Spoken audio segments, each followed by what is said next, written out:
Hello everyone, welcome back. In today's video, I'm going to teach you how to make $1,000 a month with various popular dividend ETFs. And if you do enjoy content like this, please like and subscribe for future content. So I'm going to get right into it. In this video, we're going to go over various ETFs. I have them listed to the left here. These are their ticker symbols. And I'm also going to show you the dividend per share that they pay, the price per share that they are, and the total equity you would need to make $1,000 a month. Now, be mindful, some of these dividends ETFs pay quarterly, so it's just on average. It's not that they're going to pay you $1,000 a month. It's just that on average you will be getting $1,000 a month from these ETFs. And the calculation is pretty simple. So for the first one, you are going to just take 1,000 and then divide it by the monthly income and then multiply that for the price per share. And that is going to give you the amount of equity you need to get $1,000 a month for monthly dividend ETFs. And then the bottom one is to take the $3,000, divide it by the quarterly dividend, and then multiply that by the price per share for the quarterly paying ETFs. So first up is the SPY ETF, the Spider S&P 500 Trust. And just a quick overview, the ETF seeks to track the performance of the S&P 500 index. So it is just an ETF that's designed to track the 500 largest companies in the United States.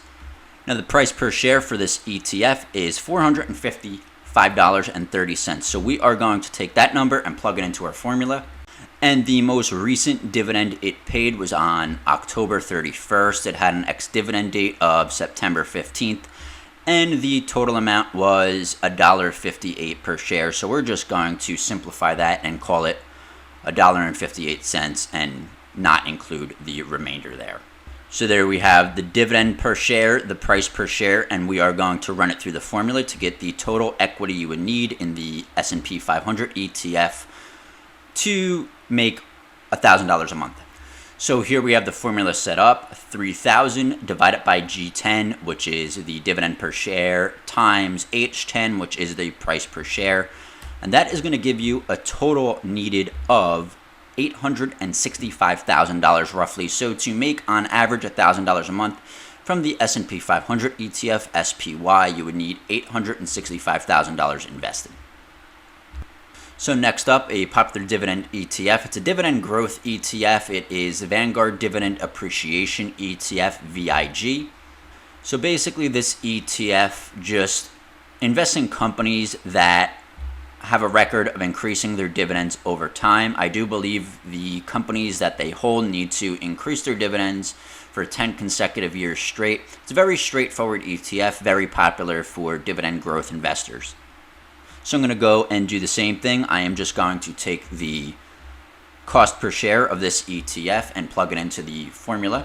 We're going to do the same thing for the dividend. So it paid on an ex-dividend date of September 28th, about 77 and looks like 5/100ths of a cent. And that was paid on October 3rd. So I am going to do the same thing. I'm going to take this and also plug it into the formula. Now the good thing is that this formula should be set, and since both ETFs pay quarterly, I could just simply drag this down. And for VIG, you would need to have a total equity of about $639,000 to receive $1,000 a month on average. Now again, remember these are quarterly paying ETFs, both SPY and VIG. So you're going to be getting $3,000 quarterly, not $1,000 a month. Next up, we have the iShares Core Dividend Growth ETF. Kind of operates on the same principle as VIG. The ticker symbol is DGRO, another very popular ETF among dividend growth investors. And this ETF invests in dividend-paying stocks of companies that basically grow their dividends over time, similar again to VIG. And it's going to be the same thing. We're going to take this price per share, $51.33, and plug it into our formula. Now this one also pays quarterly, so it's going to be a simple calculation. It had an ex-dividend date of September 26th, and the payment date was October 2nd. So we have about 39 cents per share. We're actually going to round here. And in order to get the amount you'd like, which was $1,000 a month or $3,000 a quarter, you would need to invest about $397,000. Next up, we have the Schwab US Dividend Equity ETF with a ticker symbol of SCHD. And so this ETF is designed to measure the performance of high-yielding dividend stocks issued by U.S. companies that have a record of consistently paying dividends, and they are selected for their fundamental strength relative to their peers based on financial ratios. So it picks dividend companies that consistently pay dividends and then further screens them by financial ratios to pick the best of the best. So same thing here, we have the price per share. And we're just going to plug these into our formula. Has the most recent dividend with a pay date on September 25th of 65.45. So we're going to also plug that in. We are going to do our formula here and let it run its numbers. So to get $1,000 a month on average from SCHD, you would need about $329,000. So next up we have VYM, or the Vanguard High Dividend Yield Index Fund. And this fund invests in dividend stocks, but it invests in dividend stocks that pay dividends that are generally higher than average. So it looks for higher dividend yielding companies than the average dividend paying company. And same thing here, we are just going to plug our numbers into the formula and see what we get. And for this ETF, we have the most recent pay date of September 21st, and that paid $78.46 a share. So let's plug that in. And let's let our formula do its magic here. So to get $1,000 a month on average with this ETF, you would need about $405,000 invested. So next up, we have the Invesco S&P 500 High Dividend Low Volatility ETF, SPHD.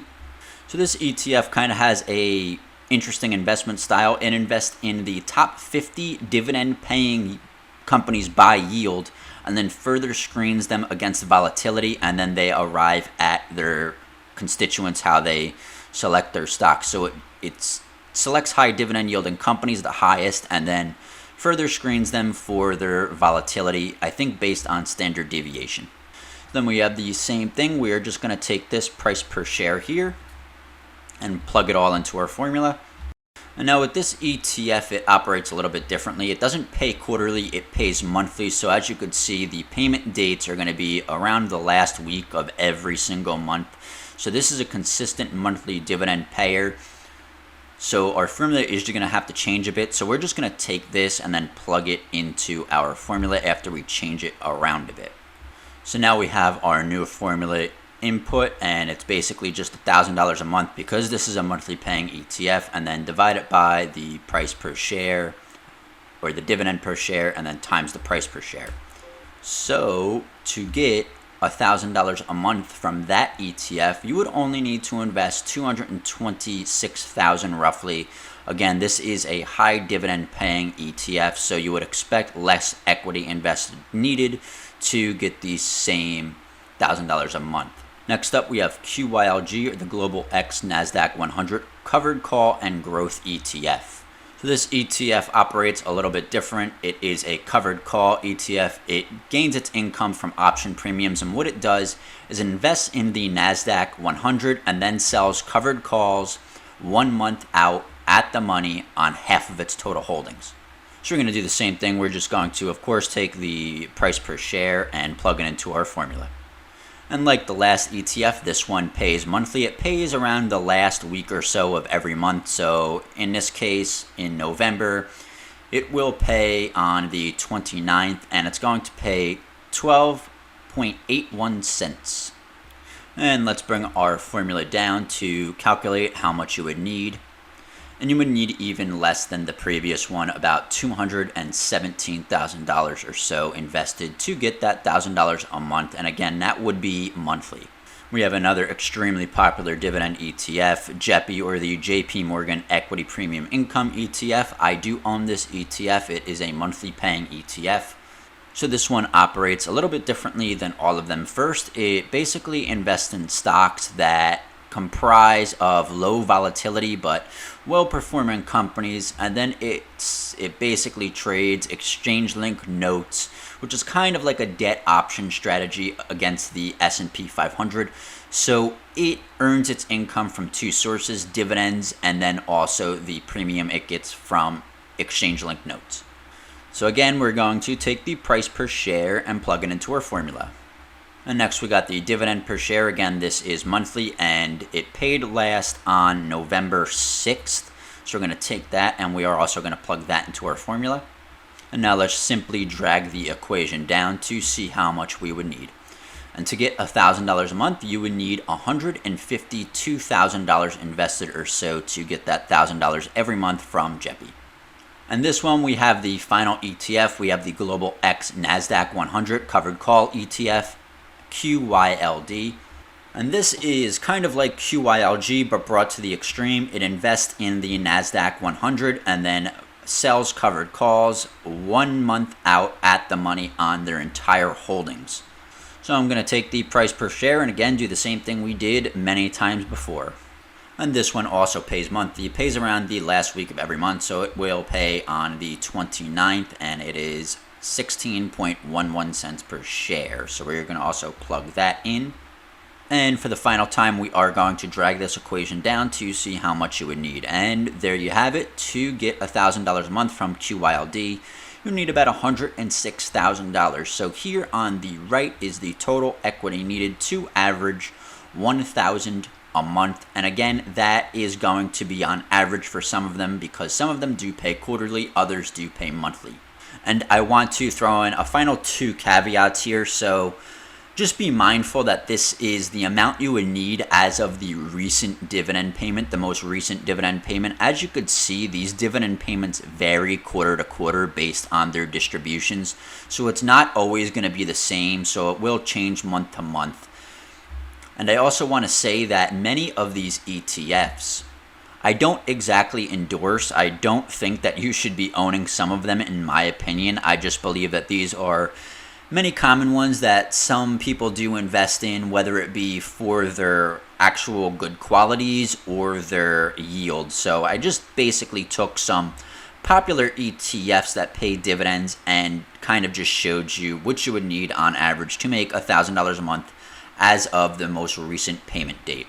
So thank you all for watching. Don't forget to like and subscribe if you did enjoy this content, and I will see you in a later video. Have a great day.